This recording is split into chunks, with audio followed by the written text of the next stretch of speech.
দেখেন এই যে কত নিচু থেকে, দেখেন এই যে পাহাড়ের, দেখেন কত নিচু থেকে গাড়িটা উঠতেছে। ওরে, এ হচ্ছে আমাদের পাহাড়ের গাড়িগুলা। হ্যাঁ, গাড়িটা হচ্ছে টোটালি দেখা যাচ্ছে না।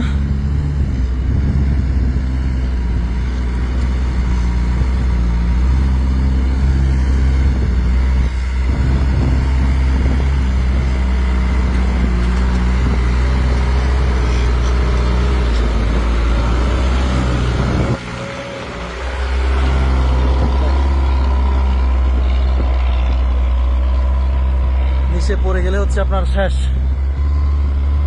ও বাপরে বাপ।